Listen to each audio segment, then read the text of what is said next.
గౌరవనీయులు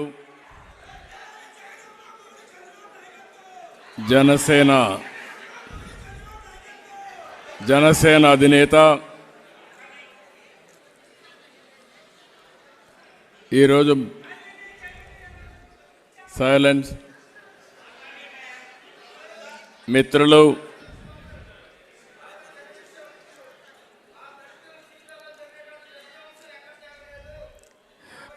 మనందరం బాధితులమే. ఎవరైతే మీరు చెప్పి దళితులు బాధితులే, అమరావతి రైతులు బాధితులే, పవన్ కళ్యాణ్ గారు బాధితులే, నేను బాధితుడే.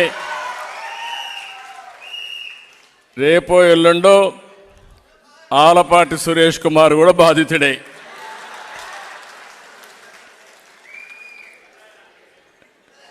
గౌరవనీయులు జనసేన అధినేత పవన్ కళ్యాణ్ గారు, సభాధ్యక్షులు గౌరవనీయులు ఆర్వి రామారావు గారు,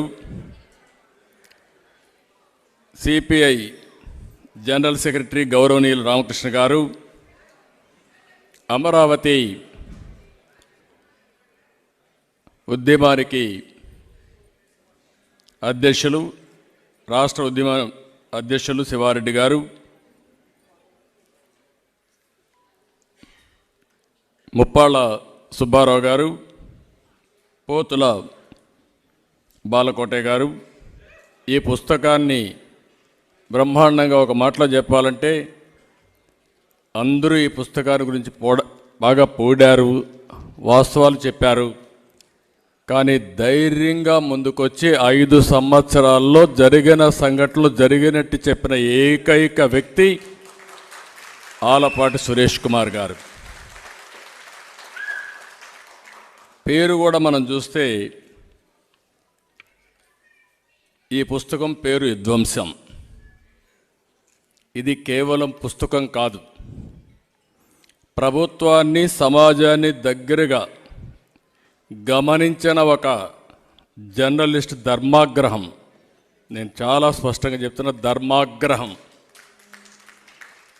అనేక పుస్తకాలు రాస్తూ ఉంటారు, రాస్తున్నారు కూడా, రాశారు, రాయిపోతారు కూడా. మనం కూడా చాలా పుస్తకాలు చదువుతూనే ఉంటాం. కానీ సమాజ పోకడలపై, విప్లవాలపై, ఉద్యమాలపై పుస్తకాలు రాయడం మనం చూసాం. కానీ దేశ చరిత్రలో తొలిసారి పాలనపై విధ్వంసం అనే పుస్తకం రావడం 40 సంవత్సరాలుగా మొట్టమొదటిసారిగా నేను చూస్తున్నాను. ఒక ప్రభుత్వం, ఒక పాలకుడు రాష్ట్రాన్ని ఎలా విధ్వంసం చేయగలుగుతాడో చెప్తూ ఈ పుస్తకాన్ని రాశారు. ప్రభుత్వం టెర్రరిజంపై చైతన్యపరిచేందుకు సురేష్ గారు ఈ పుస్తకం తేవడం చాలా ఆనందం, అభినందనీయం. ఈరోజు మీరు చూస్తే 19 నుంచి జరిగిన విధ్వంసంపై, అప్రజాస్వామ్య పోకడలపై, దారుణాలపై అన్ని సంఘటనల్ని ప్రస్తావించూ ఎంతో చక్కగా ఈ పుస్తకాన్ని రాశారు. మరొక్కసారి చాలామంది చేయలేని పని ఒక రచయితగా ఆలపాటి సురేష్ కుమార్ గారు చేయడం చాలా గర్వించదగ్గ విషయం. మనందరం కూడా వారికి ఇవ్వగలిగింది అభినందనలు. గట్టిగా చప్పట్లు కూడా అందరూ అభినందించాల్సిందిగా కోరుతున్నాం. ఒక జర్నలిస్ట్గా సమాజాన్ని విభిన్న కోణాల్లో చూస్తారు. నేను రాజకీయ నాయకుడిగా రాజకీయంగా చూస్తాను, ఇంకొక నాయకుడు ఇంకొక విధంగా చూస్తారు. జర్నలిస్ట్ అయితే విభిన్న కోణాల్లో చూసే వ్యక్తి సురేష్ గారు.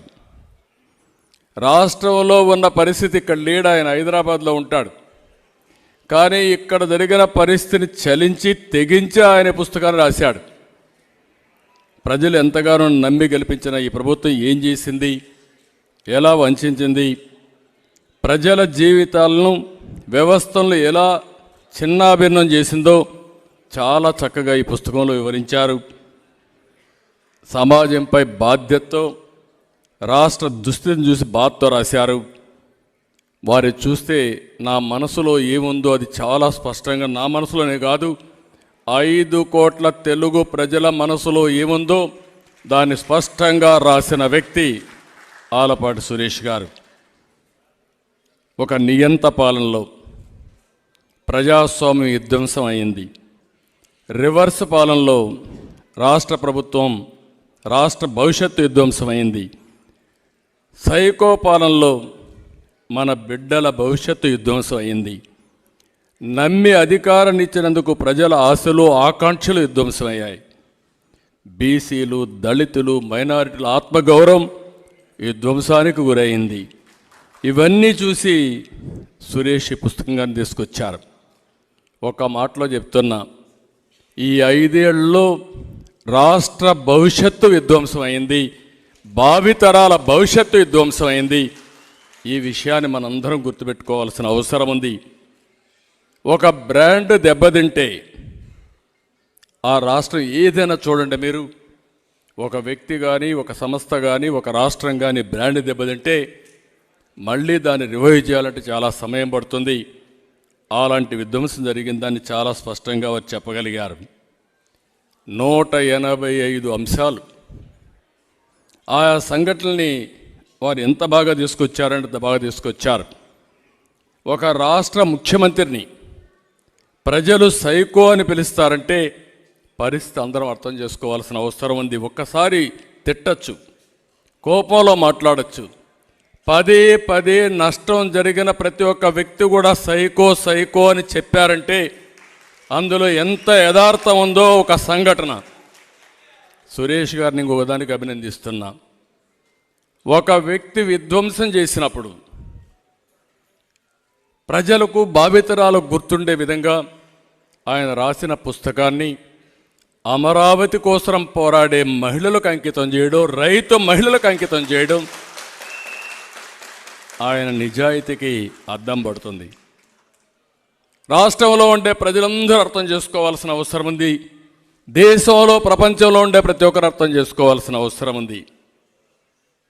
మామూలుగా ఒక ప్రాజెక్టు కట్టాలంటే భూమి ఇవ్వడానికి ఎవరు ముందుకు రారు. ఒక రోడ్డు వేయాలంటే, ఆ రోడ్డుకు భూమి ఇవ్వాలంటే ఎవరు ముందుకు రారు. అందుకే అనేక చట్టాలను మార్చిన తర్వాత ఈరోజు మీరు చూస్తే లిబరల్గా కాంపన్సేషన్ ఇచ్చి తద్వారా ల్యాండ్ ఎక్విజిషన్ చేసే పరిస్థితికి వచ్చింది. దానికి భిన్నంగా 29,000 మంది రైతులు 35,000 ఎకరాలు భూమి స్వచ్ఛందంగా ల్యాండ్ పూలింగ్లో ₹1 తీసుకోకుండా ఇచ్చారంటే అది ఇక్కడుండే ఒక విధంగా చెప్పాలంటే త్యాగం. ఎందుకు ఆ మాట అన్నానంటే, ఆ రోజు ఇలాంటి దుర్మార్గుడు వస్తారు, మళ్ళా మా భూములు పోతాయి, మాకు కష్టాలు వస్తాయనుకుంటే ఆ రోజే మీరు నాకు నమస్కారం పెట్టి మా జోలుకు రావద్దని ఆ రోజే చెప్పేవాళ్ళు. కానీ ఒకటే ఆలోచించారు, ఈ రాష్ట్రం బాగుపడాలి, ఈ రాష్ట్రం బాగుపడితే మేము కూడా బాగుపడతాం. స్వచ్ఛందంగా ముందుకొచ్చి అన్ని రాజకీయ పార్టీలు, అన్ని కులాలు, అన్ని మతాలు, అన్ని ప్రాంతాలు కూడా అందరూ కలిపి 35,000 ఎకరాలు ఇచ్చారు. అలాంటి మిమ్మల్ని పెట్టిన బాధ భవిష్యత్తులో శత్రువు కూడా రాకూడదని మనస్ఫూర్తిగా ఆకాంక్షిస్తున్నా. అలాంటిది మీకు ఈ పుస్తకం అంకితం చేశారు. నేను ఇక్కడ ఒక విషయం చెప్పాలి. అమరావతి దేవతల పేరు, దేవతల రాజధాని అమరావతి.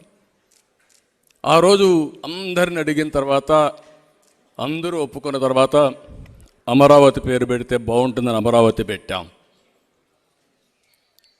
ఒక్క విషయం మనం చూస్తే, ఒక రాజధాని, ప్రజా రాజధాని కావాలని ఆ రోజు అన్ని దేవాలయాల్లో పూజ చేసి, అన్ని మసీదుల్లో పూజ చేసి, అన్ని చర్చిల్లో పూజ చేసి, పవిత్ర దేవాలయాలన్నింటిలో పూజ చేసి, అక్కడ జలాల్ని, మట్టిని తీసుకొచ్చి ఈ ప్రాంతాన్ని పునీతం చేశాం. అంతమంది దేవతలు కూడా ఈ దుర్మార్గుడి చేతుల నుంచి ఈ యొక్క అమరావతిని కాపాడలేకపోయారంటే కనీసం ఆ విషయం సురేష్ గారు చెప్పగలిగారు. ఇంకొక విషయం మనం గుర్తుపెట్టుకోవాల్సిన అవసరం ఉంది. ఈ అమరావతి అనేది ఏదో ఇక్కడుండే రైతుల రాజధాని కాదు, రైతులకే కాదు, అక్కడ భూమి ఉంది. ఈరోజు ఆ భూమిలో కానీ రాజధాని కట్టుంటే ఈరోజు కొన్ని మీరు ఒకసారి చూసినప్పుడు ఈ ప్రాంతంలో రాష్ట్రంలో ప్రతి ఒక్కరికి ఉపాధులు కల్పించే అవకాశం ఉండేది. కనీసం అమరావతిని మనం పూర్తి చేసిన తర్వాత ఈరోజు హైదరాబాద్లో నాకు బాగా జ్ఞాపకం, ఎన్నోసార్లు పవన్ కళ్యాణ్ గారు కూడా మేము మాట్లాడుకున్నాం, వారు కూడా నాకు గుర్తు చేశారు. ఆ రోజు హైదరాబాద్లో హైటెక్ సిటీ కట్టినప్పుడు అక్కడ భూమి విలువ ₹1,00,000. హైటెక్ సిటీ కట్టిన తర్వాత కోట్ల రూపాయలు పెరిగింది, అది వందల కోట్ల రూపాయలకు పెరిగింది. ఈరోజు ఒక్క అమరావతి కానీ ఈ 12 సంవత్సరాలు, ఈ 10 సంవత్సరాలు కానీ మనం చేస్తుంటే అది ఒక షేప్కి వచ్చుంటే మీరిచ్చినటువంటి భూమికి తగిన పరిహారం మీకు వచ్చేది. మీకు రావడం కాకుండా అమరావతి కట్టి కూడా ఒక 2,00,000 కోట్ల రూపాయలు ప్రభుత్వానికి ఆదాయం వచ్చే విధంగా మీరు భూమి ఇచ్చారు. అంటే ఆ 2,00,000 కోట్ల రూపాయలు నాదో, పవన్ కళ్యాణ్ గారిదో, ఇక్కడుండే అమరావతి రైతులది కాదు, రాష్ట్ర ప్రజల ఆస్తి. రాష్ట్ర ప్రజల ఆస్తిని విధ్వంసం చేశాడు. అదే అమరావతిలో బిల్డింగులు కనుక కడితే, అభివృద్ధి చేస్తే జిఎస్టీ వస్తుంది, ఇన్కమ్ ట్యాక్స్ వస్తుంది, ఉపాధి వస్తుంది, పర్చేసింగ్ కెపాసిటీ పెరుగుతుంది, దానిపైన ఆదాయం పెరుగుతుంది. ఈ 10 ఏళ్లలో లక్షల కోట్ల రూపాయల ఆదాయం పెరిగేది. ఆ ఆదాయం ప్రజా సంక్షేమ కార్యక్రమాలకు ఖర్చు పెట్టేవాళ్ళం. 5 ఏళ్లుగా 3 రాజధానులు, ఇప్పుడు 4వ రాజధాని. ఆ రాజధాని మళ్ళా హైదరాబాద్కు పోవాలని మాట్లాడుతున్నారు. సిగ్గు ఎగ్గు ఉంటే మనుషులైతే, అంటే నువ్వు దేహి అని నేను వచ్చేస్తా, నాకు ఇచ్చి అంటే ఇచ్చేస్తే సిద్ధంగా ఉన్నారంటే ప్రజలు. అంటే ఏం మాట్లాడతాడో ఆ పార్టీ, అంటే ఎదురుదాడి చేస్తే, విధ్వంసం చేస్తే ఎవరైనా భయపడిపోతారనే ఆలోచన తప్ప ఇంకోటి లేదు.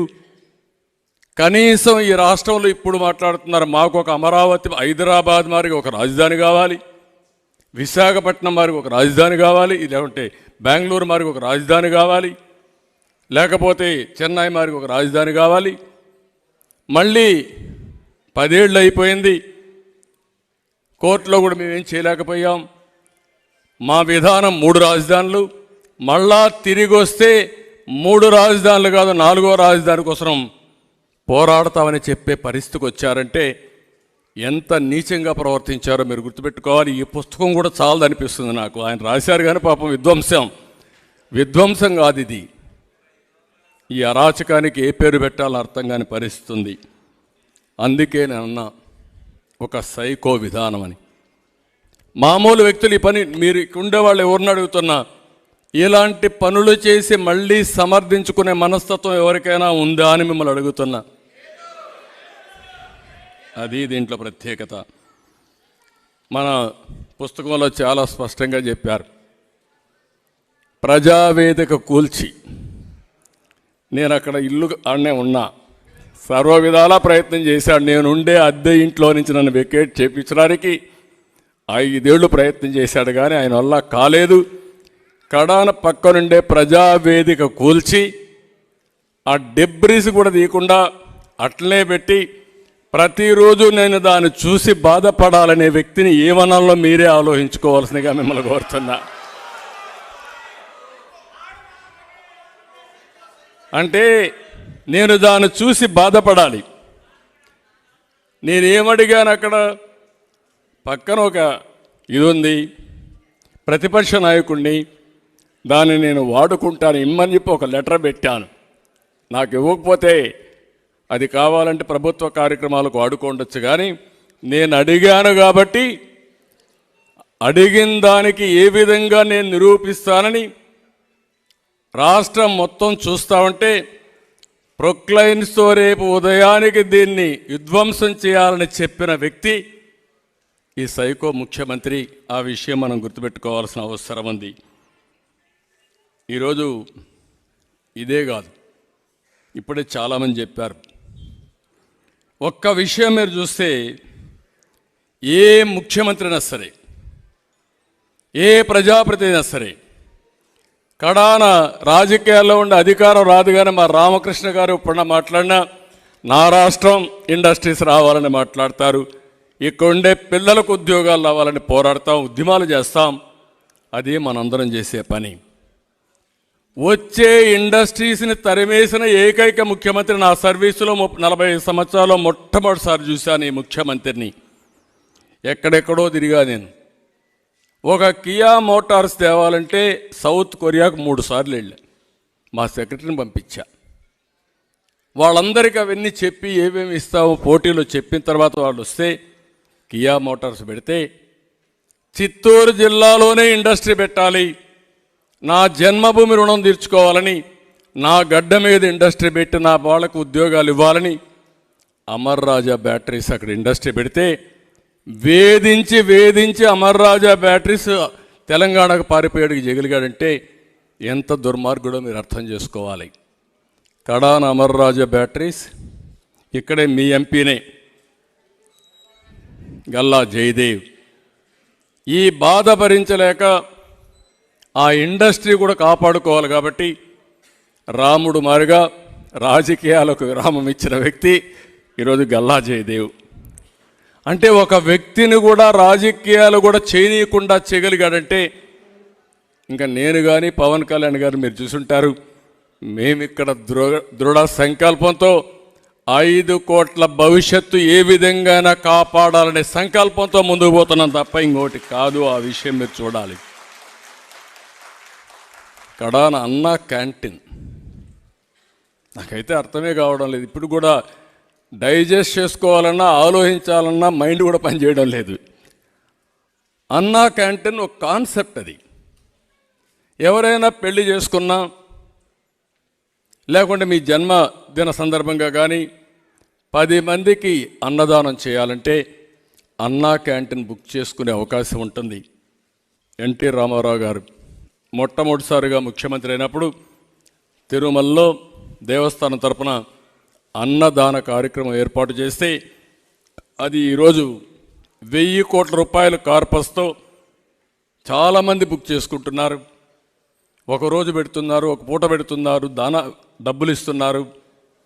ఉచితంగా 1,00,000 మందికి ప్రతిరోజు అన్నదానం చేయగలుగుతున్నారంటే అది ఆ అన్నా క్యాంటీన్ యొక్క ప్రయోజనం. అలాంటి దాన్ని మొత్తం పేదవాడికి తిండి పెడితే అది భరించలేని ముఖ్యమంత్రి దాన్ని కూడా ఇది చేసే పరిస్థితికి వచ్చారు. కడాన మీరు ఒకసారి చూస్తే ఎలాంటి మనస్తత్వం మీరు అందరూ గుర్తుపెట్టుకోవాల్సిన అవసరం ఉంది. పవన్ కళ్యాణ్ గారు ఇప్పటం గ్రామంలో ఆ రైతులు చేసిన నేరం ఏంటి? వారు మీటింగ్ పెడితే ఆ మీటింగ్కి స్థలం ఇచ్చారు. మీరు స్థలం ఇస్తారా మీ కత్ తేలుస్తారని రోడ్డు వెడల్పు పేరుతో మొత్తం అక్కడంతా కూడా వాళ్ళు ఇళ్ళన్నీ కూల్చేశాడంటే మీరు అర్థం చేసుకోవాలి ఎలాంటి సైకో విధానమో మీరు ఒక్కసారి గుర్తుపెట్టుకోవాల్సిన అవసరం ఉంది.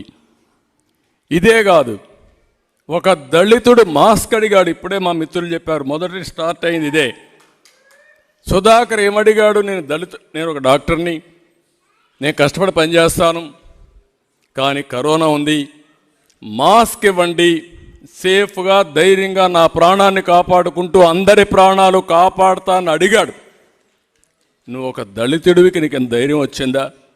నన్ను క్వశ్చన్ చేస్తావని ఉద్యోగం నుంచి డిస్మిస్ చేయడమే కాకుండా వేధించి పిచ్చివాణ్ణి చేసి కడకు పొట్టన పెట్టుకున్న వ్యక్తి ఈ ముఖ్యమంత్రి. ఏమనాలి నాకైతే ఇప్పుడు కూడా అర్థం కాలేదు. ఒక బాధ, ఒక ఆవేదన. ఇప్పుడే రంగనాయకమ్మ విషయం చెప్పారు. పాపం ఆవిడ ఏం చేసింది పాపం నాకైతే ఇప్పుడు కూడా అర్థం కాలేదు. ఆవిడ విశాఖపట్నంలో పాలిమర్స్ యొక్క యాక్సిడెంట్ కోసం స్పందించి ఒక ట్వీట్ పెట్టింది. ఆ ట్వీట్ పెట్టిన నేరానికి వెంటాడారు. కడాన వ్యాపారం చేయకుండా చేశారు. ఎప్పటి నుంచో ఉండే హోటల్ పోయింది. హోటల్ పోయిన తర్వాత వేరే వ్యాపారం చేసుకోవాలనుకున్నది. ఆ వ్యాపారం చేసుకోవాలంటే అది కూడా పర్మిషన్ లేకుండా వేటాడితే కడాన ఇక్కడ ఉండి తిండి కూడా లేదు, ఈ రాష్ట్రంలో బతకలేమని హైదరాబాద్కి వెళ్ళిపోయింది ఆవిడ. ఇంకా నా జీవితంలో ఇక్కడ రాలేనని చెప్పి వెళ్ళిపోయిందంటే ఏం చెప్పాలో మీరు అర్థం చేసుకోవాలి. అదే కాదు, నంద్యాలలో వైసీపీ నేతలు వేధింపుల కోసం అబ్దుల్ సలాం ఒక వ్యక్తి, అబ్దుల్ సలాం చూస్తే ఇప్పుడు కూడా నాకు బాధేస్తుంది. వేధించారు, భయపెట్టారు, ఏం చేయాలో తెలియకపోతే కడాన చనిపోవాలనుకున్నాడు. నేను చనిపోతే నా భార్యని ఏదో చేస్తామని బెదిరించారు. నేను పోయిన తర్వాత నా భార్యను వీళ్ళు చెరబెడితే అది నా ఆత్మ ఘోషిస్తుందనే ఉద్దేశంతో భార్యతో కూడా మాట్లాడుకొని ఆవిడ్ని కూడా ఇద్దరం కలిసి చనిపోదామని ఆలోచించారు. మన ఇద్దరం చనిపోతే ఈ పిల్లలు అనాథలైపోతారు, ఏం చేయాలని ఆలోచించి మనస్థిమితం చేసుకుని పిల్లలతో సహా నలుగురం చనిపోవాలని నిర్ణయించుకుని పిల్లలు తీసుకెళ్ళి రైల్వే ట్రాక్ కట్టేసి ఇద్దరు కూడా రైలు కింద పడి బలవంత పననం చేసుకున్నారంటే కెన్ యు ఇమాజిన్? అదే రాశాడు రచయిత సురేష్ గారు. అంటే మనిషి ఎప్పుడు చనిపోతారో, మామూలుగా చనిపోతే పర్వాలేదు కానీ ఇంత బలవంతపు మరణం కూడా చేసుకోగలిగారంటే ఎంత మెంటల్గా, ఎంత అగని, ఎంత ఆవేదన జరిగిందో మీరు గుర్తుపెట్టుకోవాల్సిన అవసరం ఉంది. కడాన ఒక ఆడబిడ్డ సోదరి శీలాన్ని కాపాడడానికి అమర్నాథ్ గౌడ్ 10వ తరగతి అక్కను వేధిస్తా ఉంటే మా అక్కను వేధిస్తున్నారు ఏంటని అడిగి తల్లిదండ్రులకు రిపోర్ట్ చేశాడని దారుణంగా పెట్రోల్ పోసి నడి రోడ్లో చంపేశారు, కాల్చేశారు. కాల్చిన వాళ్ళు రోడ్డు మీద బ్రహ్మాండంగా తిరుగుతున్నారు. వీళ్ళు భయపడిపోయి బయట వచ్చే పరిస్థితి లేదు. అది ఈరోజు అక్కడ పరిస్థితి. ఇలాంటివన్నీ 1-2 సంఘటనలు కాదు. ఈ సంఘటనలన్నీ చూసిన తర్వాత నేను అడుగుతున్నా, ఈ రాష్ట్రంలో ఎవరికైనా రక్షణ ఉందా? రాష్ట్రంలో ఉండే ప్రతి ఒక్క వ్యక్తి కూడా ఆలోచించుకోవాల్సిన అవసరం ఉంది. ఈరోజు ఒకటే మీరు గుర్తుపెట్టుకోవాలి, కడాన మీరు నేనన్నీ వదిలేద్దాం. సొంత చెల్లెలి జన్మనిచ్చిన తల్లి పైన కూడా సోషల్ మీడియాలో ఏం చేస్తున్నారో మీరే చూశారు. ఇంకేం మాట్లాడతాం? ఆ అవమానానికి నేను కూడా గురయ్యా సాక్షాత్తు అసెంబ్లీలో. ఆ రోజు చెప్పా, మళ్ళీ ఇది అసెంబ్లీ కాదు, ఇది గౌరవ సభ. మళ్ళీ ఈ సభను గౌరవ సభ చేసిన తర్వాతనే అడుగు పెడతానని బయట వచ్చా. నా జీవితంలో 24 క్లేమోర్ మైన్స్ అలిపిరి దగ్గర నా మీద బ్లాస్ట్ చేసినప్పుడు కూడా నా కళ్ళలో నీళ్లు రాలేదు. అని ఆ రోజు నన్ను అవమానం చేసిన దానికి నా కళ్ళల్లో కూడా నీళ్లు వచ్చాయి. నేను బాధపడ్డా.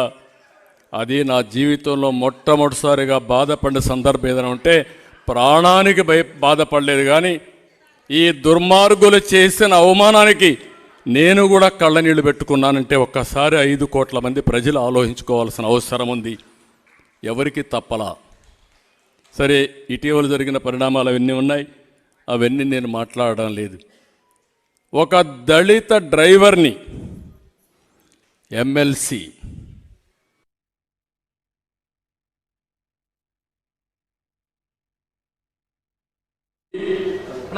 ఖర్చులు ఇస్తా అంత్యక్రియలు చేసుకోమని పంపించాడంటే అలాంటి వ్యక్తిని ముఖ్యమంత్రి కారులో పెట్టుకొని లేకపోతే మీటింగ్లో పెట్టుకొని ఊరేగుతున్నాడంటే ఇంకే రాష్ట్రంలో ఇలాంటి సైకోలకు అడ్డం ఉంటుందా అని అడుగుతున్నా.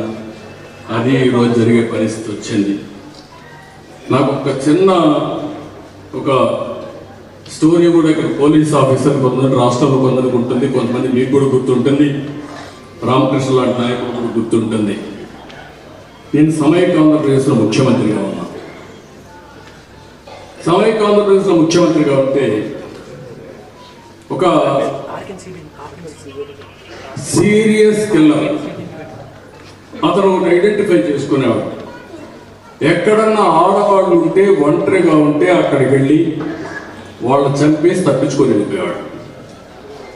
ఎలాంటి ప్లేస్లు ఐడెంటిఫై చేసుకున్నాడంటే, పశువులు మేపే ఆడవాళ్ళు ఉంటే ఎవరు లేని చూడడం, వాళ్ళ మీద రాళ్ళు తీసుకొని తల మీద కొట్టి అతి దారుణంగా చంపేయడం, వెళ్ళిపోవడం. ఏమైనా డబ్బులు తీసుకున్నాడా, నగలు తీసుకున్నాడంటే వాళ్ళ దగ్గర చైనున్నా ఉంగరం ఉన్నా ఏం తీసుకున్నాడు కాదు, చంపడమే ఏం అంతే. రాత్రిలో మిడ్ నైట్ ఒంటరిల్లు ఉంటే ఆ ఇంటికి పోయి ఆడవాళ్ళు తప్పేసి వెళ్ళిపోయాడు. దగ్గర దగ్గర 30 మంది 35 మంది చంపాడు. Series of murders. నాకు అర్థం కాలేదు. పోలీసులు అడిగా ఏంటి ఇవన్నీ ఎంత జరుగుతున్నాయంటే చాలా కోపపడిన తర్వాత దానికి ఎవిడెన్స్ అని కలెక్ట్ చేస్తే తర్వాత అప్పటికి అడ్వాన్స్ టెక్నాలజీ కూడా లేదు, ఫింగర్ ప్రింట్స్ అవన్నీ లేవు, ఫారెన్సిక్ ఎవిడెన్స్ లేదు, అవన్నీ ఎస్టాబ్లిష్ చేస్తే అతను నోన్ కన్విక్ట్ తిరుపతిలోనే ఉన్నాడు. అతన్ని ఒక కోర్టు తీసుకుపోయారు. పారిపోబోతే అక్కడి నుంచి పోలీసులు ఎన్కౌంటర్ అయి జరిగాయి, అతను చనిపోయాడు. అంటే నాకు ఇప్పుడు కూడా అర్థం కాంది, అతను ఎప్పుడూ ఆయన జీవితంలో జరిగిన సంఘటనతో మహిళలపైన ద్వేషం పెంచుకొని మహిళల్నే ఏమిగా పెట్టుకొని చంపుకుంటూ వచ్చాడు. ఆ విధంగా కడాన అతను కూడా ఇదయ్యాడు. కానీ ఒక సైకో ప్రవర్తన ఉన్నప్పుడు ఏ విధంగా చేస్తారో అదొక ఉదాహరణ. ఇప్పుడు ఇతనేంటంటే ఈ రాష్ట్రాన్ని విధ్వంసం చేయాలని కంకణం కట్టుకున్నాడు. అది అమరావతి కావచ్చు, పోలవరం కావచ్చు, మీరు కావచ్చు, నేను కావచ్చు. అతనికి సంపాదనే ధ్యేయం.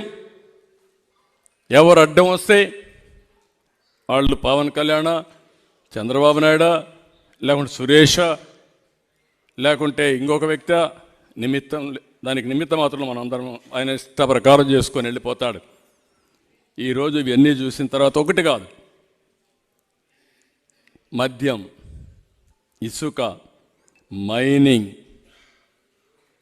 ఈ రాష్ట్రంలో ఏది దొరికితే దాన్ని మొత్తం వెళ్ళిపోయే పరిస్థితికి వచ్చారు. ఈరోజు ఇవన్నీ చూసిన తర్వాత నేను ఒక చిన్న ఎగ్జాంపుల్ చెప్తాను, ఎంత క్రూరంగా ఉంటారని. మైనింగ్లో పలమనేరులో ఒక ఎమ్మెల్యే ఉన్నాడు. కోలార్ నుంచి ఒక అతను మైనింగ్ చేస్తాడు, అక్కడ క్వారీస్ చేస్తాడు. మొత్తం నాకు ఇమ్మన్నాడు, ఇది లేని పరిస్థితులు ఇచ్చేశాడు. వాడుకున్నాడు, అతనికి ఏం ఇవ్వలేదు. కొన్ని రోజుల తర్వాత కరెంటు బిల్లు కూడా కట్టకుండా ఒక 35 లక్షల రూపాయల బిల్లు ఇతనికి పంపించాడు. అరే నువ్వే పని చేసుకున్నావు, అది కట్టకుండా నాకు ఇస్తావేంటంటే, ఇవ్వకపోతే నేను అరెస్ట్ చేస్తావంటే కోర్టుకు పోయి బెయిల్ తెచ్చుకునే పరిస్థితికి వచ్చాడు. అంటే మీరు గుర్తుపెట్టుకోవాల్సింది, ఇలాంటి బాధితులు ఈ రాష్ట్రంలో ప్రతి ఒక్క ఊర్లో ఉన్నారు, ప్రతి ఒక్క ప్రాంతంలో ఉన్నారు. అది ఈరోజు రాష్ట్రంలో జరిగిన పరిస్థితి. ఆ కొండే మంత్రి ఈరోజు మనం చూస్తుంటే ఒక్కరిద్దరు కాదు, మంత్రులు కూడా చూస్తామంటే, ఎమ్మెల్యేలు కూడా చూస్తామంటే ఇష్టానుసారంగా దోచుకునే పరిస్థితికి వచ్చారు. మీడియా ఉన్నారు, మొదటి బాధితులు మీరే. 2430 తీసుకొచ్చాడు. పాపం ఎక్కడికక్కడ మీడియా కూడా సైలెంట్ అయ్యారు. తిరుగుబాటు చేసే వాళ్ళ మీద కేసులు పెట్టారు. వాళ్ళు కూడా మా క్లబ్లో చేరే పరిస్థితికి వచ్చారు. వాళ్ళు కూడా సఫర్ అయ్యే పరిస్థితికి వచ్చారు. ఈ విధంగా మొత్తం నిన్న మీరు చూస్తే పవన్ కళ్యాణ్ గారు భీమవరం పోవాలా, భీమవరం పోవాలంటే హెలికాప్టర్కి పర్మిషన్ లేదు, మీరు రావడానికి వీలు లేదు. రేపు నేను పర్చూర్లో మీటింగ్ పెట్టాను, నేను మీటింగ్ పెట్టడానికి వీలు లేదు. Can you imagine this? మేము ఈరోజు మీటింగ్ కూడా పెట్టుకోలేని పరిస్థితులు మేము ఉన్నామని మేము చెప్పుకునే పరిస్థితికి రావాల్సిన అవసరం ఉంది. అందుకే నేను ఒకటే చెప్తున్నా, 5 కోట్ల మందికి ఈరోజు ప్రజలకు ప్రభుత్వమే ఏదైనా సమస్య వస్తే ప్రభుత్వం దగ్గరికి వెళ్తాం, ఎవరైనా అల్టిమేట్గా ఒకటి వస్తే ముఖ్యమంత్రి దగ్గరికి వెళ్తాం. కానీ ప్రభుత్వమే సమస్య అయితే ఎవరి దగ్గర పోతాం నాకైతే అర్థం కాని పరిస్థితి. ఈరోజు ఇవన్నిటికి కూడా కారణం ముఖ్యమంత్రి విపరీత మానసిక ధోరణి వల్ల, ఆయన మానసిక ఆరోగ్యం వల్ల మనకి ఈ సమస్యలన్నీ వచ్చే పరిస్థితి వచ్చింది. కానీ ఒక్కటి మాత్రం చెప్తున్నా, ఈ పుస్తకం రాసిన తర్వాత మిమ్మల్ని అందరినీ కోరేది ఒకటే, సమాజంలో మంచి ఉంటుంది, చెడు ఉంటుంది. చెడు చేసే వ్యక్తులు నేరస్తులైతే, వాళ్లే పాలకులైతే ప్రజలు భయపడిపోయే పరిస్థితికి వస్తారు. భయపడిన తర్వాత బానిసలయ్యే పరిస్థితి వస్తుంది. అందుకే అడుగుతున్న రాష్ట్రంలో ఈరోజు ఈ పుస్తకం చూసిన తర్వాత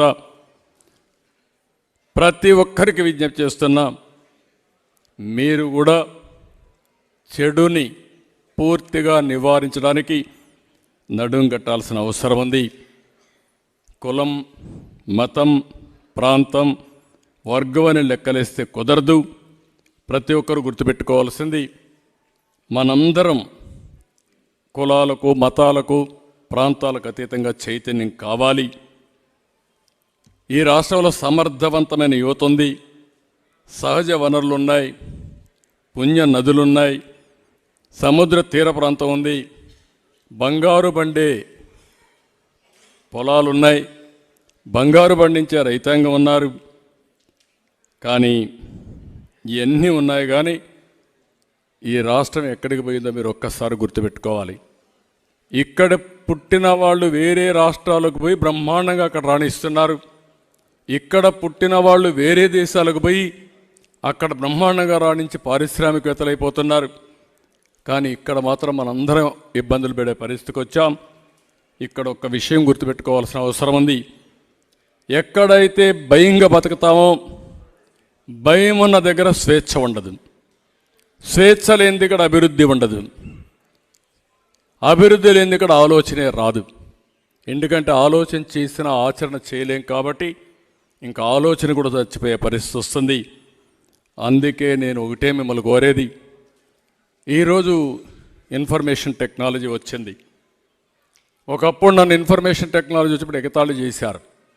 ఈరోజు ఒక్కొక్క ఊర్లో 10 మంది నుంచి 100 మంది, 200 మంది విదేశాలకు వెళ్ళి బ్రహ్మాండంగా రాణిస్తున్నారు. దానికి తోడుగా ఆర్టిఫిషియల్ ఇంటెలిజెన్స్ వస్తూ ఉంది. ఆర్టిఫిషియల్ ఇంటెలిజెన్స్ ఎవరైతే అడాప్ట్ చేసుకుంటారో డెసిషన్ మేకింగ్ కూడా 95 నుంచి 100% బెటర్గా చేసే పరిస్థితి వస్తుంది. ఇలాంటి ఒక రెవల్యూషనరీ థింగ్స్ వచ్చినప్పుడు అలాంటి వాటి మనం ఉపయోగించుకునే సత్తా తెలుగు జాతికి ఉంది. నేను కానీ పవన్ కళ్యాణ్ గారి మా ఉద్దేశం ఒకటే, తెలుగు జాతి ప్రపంచమంతా నెంబర్ 1గా ఉండాలనేది మా ఆకాంక్ష. దానికోసం ఈ పోరాటం. అదే మార్గం తెలుగు జాతిలో పేదరికం లేకుండా చేయాలని, అది సాధ్యమని నిరూపించేదానికోసం మేము పనిచేస్తాం. మీరు ఆలోచించాలా, 5 కోట్ల మంది తిరగబడతారా, బానిసలుగా ఉండిపోతారా? 54 రోజులే టైం. ఈ 54 రోజుల్లో మా బాధ్యత మేము నెరవేరుస్తాం. ఏదైతే మిత్రులు సురేష్ కుమార్ గారు చేశారో అలాంటి పుస్తకాలు రాసేవాళ్ళు రాసినప్పుడు దీన్ని ఒక అకాడమిక్గా నేను తీసుకోవడం లేదు. ఏదో మా మీటింగ్లు పోయేటప్పుడు ఒకసారి రెఫర్ చేసుకుంటే మాకు కావాల్సిన సబ్జెక్ట్ వస్తుందని కాదు. ఈ రాష్ట్ర భవిష్యత్తు ఆకాంక్షించే ప్రతి ఒక్క వ్యక్తి ఆలోచించాలి, ముందుకు రావాలి. మా బాధ్యత మేం చేస్తాం, మీ బాధ్యత మీరు చేసి ఇలాంటి దుర్మార్గులు, ఇలాంటి వ్యక్తులు రాజకీయాల్లో శాశ్వతంగా ఉండకుండా ఉండడానికి ఏం చేయగలుగుతారో చేస్తే మన పిల్లల భవిష్యత్తు బంగారు భవిష్యత్తు అవుతుంది. లేకపోతే అందరం ఇబ్బందుల్లో పడతాం. ఈ పుస్తకం దానికి ఒక స్ఫూర్తి కావాలని మరొక్కసారి మనస్ఫూర్తిగా కోరుకుంటున్నా. ఇప్పుడే చూశా, మా వాళ్ళు చెప్పారు ఇప్పుడు ఒక మాట. ముఖ్యమంత్రి ఒక సభలో మాట్లాడుతూ చొక్కా చేతులు మడతబెట్టే సమయం వచ్చింది. చొక్కా చేతులు మడత పెడతాడంట. నువ్వు మీ వైసీపీ కార్యకర్తలు చొక్కాలు మడత పెడితే మా టీడీపీ కార్యకర్తలు, జన సైనికులు, ప్రజలు కుర్చీలు మడత పెడతారు.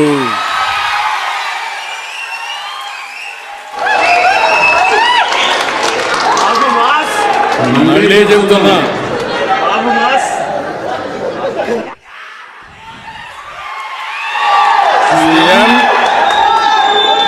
ఈరోజు సభలో మాట్లాడుతూ చొక్కా చేతులు మడత పెట్టే సమయం వచ్చింది. నువ్వు మీ వైసీపీ కార్యకర్తలు చొక్కాలు మడత పెడితే మా టీడీపీ కార్యకర్తలు జన సైనికులు ప్రజలు కుర్చీలు మడత పెడతారు. అందరూ కుర్చీలు మడత పెడితే ఏమవుతుందో తెలుసా? జగన్ రెడ్డి నీ కుర్చీ లేకుండా పోతుంది. నువ్వు ముఖ్యమంత్రి హోదాలో ఉన్నావు. ఎన్నికలంటే ద్వంద్వ యుద్ధం, చొక్కాలు చేతులు కుర్చీలు మడత పెట్టడం కొట్టుకోవడానికి కాదు. ఆ విషయం గుర్తుపెట్టుకొని ప్రవర్తిస్తే మేము కూడా గౌరవంగా ఉంటాం. కబద్దార్ జాగ్రత్తగా ఉండమని మరొక్కసారి సభ ద్వారా హెచ్చరిస్తున్నా. మంచికి కూడా హద్దులుంటాయి. పిచ్చి పిచ్చి కూతలకు వస్తే దానికి పరిష్కారం చూపించే ధైర్యం కూడా 5 కోట్ల ప్రజలకు ఉందని మరొక్కసారి హెచ్చరిస్తూ, మరొక్కసారి ఈ పుస్తకం ప్రతి ఒక్క ఇంటికి చేరాలి. ప్రతి రచ్చబండ, ప్రతి టీ కొట్టు దగ్గరికి అంశాలు చర్చించాలి. 5 ఏళ్ల నరకాన్ని 54 రోజులు మీరు చర్చించాలి. ప్రజల్ని చైతన్యవంతులు చేసి ముందుకు పోవాల్సి కోరుకుంటూ, మరొక్కసారి ఈ పుస్తకాన్ని రాసినటువంటి సురేష్ కుమార్ గారిని 5 కోట్ల ప్రజల తరపున మనస్ఫూర్తిగా అభినందిస్తూ, ఒక చక్కని ఆయుధాన్ని మీరు ప్రజలకు ఇచ్చారు. మీ విధ్వంసం ద్వారా ప్రజా చైతన్యాన్ని రగిల్చారు, ప్రజాస్ఫూర్తిని కల్పించారు. అలాంటి బ్రహ్మాండమైన పని చేసిన మిమ్మల్ని, అమరావతి కోసం అమరావతి రైతులు ఏ విధంగా పోరాడుతున్నారో, మా ఆడబిడ్డలు ఏ విధంగా అయితే పోరాడుతున్నారో, అదేవిధంగా 5 కోట్ల ప్రజల కోసం మీరు ఒక స్ఫూర్తినిచ్చి పుస్తకం రాశారు. మిమ్మల్ని కూడా జాతి గుర్తుపెట్టుకుంటుంది. దానికి మనస్ఫూర్తిగా అభినందిస్తూ, మరొకసారి అందరూ కూడా వారికి అభినందన తెలియజేసుకుంటూ సెలవు తీసుకున్నాను. జై హింద్, జై హింద్.